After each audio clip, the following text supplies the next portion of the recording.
ನಿನ್ನ ಮನ ಸೇರಿತು ನಿನ್ನ ನನ್ನ ಹೃದಯ. ಅಣ್ಣ ಸುರೇಂದ್ರ ಬಾ ಕೂತ್ಕೋ.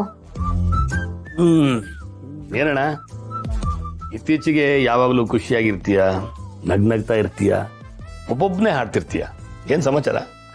ಅಲ್ಲ ಕಣೋ, ನಾನು ಬೇಜಾರು ಮಾಡಿಕೊಂಡು ಮೂಲೆಯಲ್ಲಿ ಕೂತ್ರೆ ಕಾರಣ ಕೇಳಬೇಕು. ನಗ್ನಗ್ತಾ ಇರೋದಕ್ಕೂ ಕಾರಣ ಬೇಕೇನಾ? ಹೌದಣ್ಣ, ಖುಷಿಯಾಗಿರೋಕೆ ಕಾರಣ ಬೇಕಿಲ್ವಾ? ಹಾಗಾದ್ರೆ ನಿನಗೆ ಖುಷಿಗೆ ಕಾರಣ ಇಲ್ಲ ಅಂತ ಹೇಳ್ತಿದೀಯ. ಹೋಗ್ಲಿ ಬಿಡು, ಕಾರಣ ನಿನಗೆ ಗೊತ್ತಿದೆಯೋ ಅಥವಾ ಗೊತ್ತಿದ್ದು ನಮ್ಗೆ ಹೇಳ್ತಿಲ್ವೋ ಅದೆಲ್ಲ ಬೇಡ, ಒಟ್ನಲ್ಲಿ ಖುಷಿಯಾಗಿದೆಯಲ್ಲ ಅಷ್ಟು ಸಾಕು. ಬಾವಾ ಕಾಫಿ. ಏ ವಂದನಾ, ಏನ್ ಮಾಡ್ತಿದ್ಯಾ? ಅಣ್ಣ ಕಾಫಿ ಕುಡಿಯಲ್ಲ, ಗ್ರೀನ್ ಟೀ ಕುಡಿಯೋದು. ಇಲ್ಲ ಕಣೋ, ದಿವ್ಸಕ್ಕೆ ಒಂದ್ಸಲ ಕಾಫಿ ಕುಡಿಯೋದಕ್ಕೆ ಓಕೆ ಆಗಿದೆ. ಓ, ಪರ್ಮಿಷನ್ ಸಿಕ್ಕಿದ್ಯಾ? ಹಾಗಿದ್ರೆ ಪರವಾಗಿಲ್ಲ, ಕುಡಿ. ನಿಮ್ಮಿಬ್ಬರ ಮಧ್ಯೆ ಬರೋದಕ್ಕೆ ನಾವ್ಯಾರು? ಅಂದ್ರೆ ಏನ್ ಹೇಳ್ತಿದ್ಯಾ?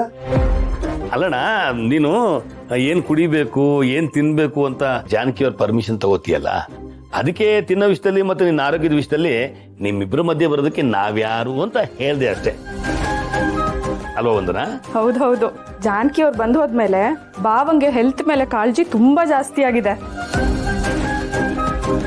ವಾಕಿಂಗು, ಜಾಗಿಂಗು, ಪ್ರಾಣಾಯಾಮ, ಅದು ಇದು ಅಂತ ಏನೇನೋ ಮಾಡ್ತಿರ್ತಾರೆ. ಊಟದ ವಿಷಯದಲ್ಲಂತೂ ಕೇಳೋದೇ ಬೇಡ, ಒಂದೇ ಒಂದು ಅಗ್ಲೂನು ಹೆಚ್ಚಾಗಿ ತಿನ್ನಲ್ಲ. ವಂದನಾ, ಶಂಕದಿಂದ ಬಂದ್ರೇನೆ ತೀರ್ಥ ಅನ್ನೋ ಗಾದೆ ಮಾತನ್ನ ಕೇಳಿಲ್ವಾ?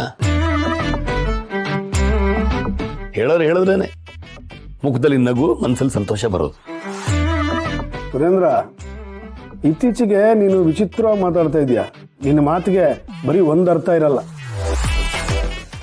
ಅಣ್ಣ, ನೀನು ಖುಷಿಯಾಗಿರೋದಕ್ಕೆ ಕಾರಣ ಇಲ್ಲ ಅಂದಮೇಲೆ ನಾನು ವಿಚಿತ್ರವಾಗಿ ಮಾತಾಡೋದಕ್ಕೂ ಕಾರಣ ಇಲ್ಲ ಅನ್ಸುತ್ತೆ.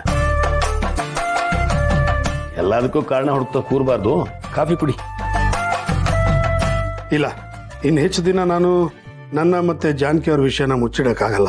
ಸುರೇಂದ್ರನ್ಗೆ ಮತ್ತೆ ವಂದನಾಗೆ ಅನುಮಾನ ಬಂದಿರೋ ಹಾಗಿದೆ. ಅವರಾಗೆ ನನ್ನ ಕೇಳೋಕೆ ಮುಂಚೆ ನಾನೇ ಎಲ್ಲ ವಿಷಯನೂ ನನ್ನ ಹತ್ರ ಹೇಳಿಬಿಡ್ಬೇಕು. ಆಹಾ ಅಣ್ಣ, ಅಂತೂ ಇಂತೂ ನಿನ್ನ ಜೀವನದಲ್ಲಿ ಮತ್ತೆ ಪ್ರೀತಿ ಬಂತು. ಹಳೆ ಪ್ರೀತಿ ನಿನ್ನನ್ನ ಎಳೆ ಹುಡುಗನನ್ನಾಗಿ ಮಾಡಿದೆ. ನಿನ್ನ ರೇಗ್ಸೋಕೆ ಇದಕ್ಕಿಂತ ಕಾರಣ ಬೇಕಾ? ಬಾವಾ ಕಾಫಿ ಕುಡಿರಿ, ತಣ್ಣಗಾಗ್ಬಿಡುತ್ತೆ. ಹೌದೌದು, ತಣ್ಣಗಾಗಿರೋ ಕಾಫಿ ಕುಡಿದ್ರೆ ನಿನ್ನ ಆರೋಗ್ಯಕ್ಕೆ ಒಳ್ಳೇದಲ್ಲ ಅಂತ ಮೆಸೇಜ್ ಬಂದ್ರು ಬರ್ಬೋದು. ಬೇಗ ಕಾಫಿ ಕುಡಿ.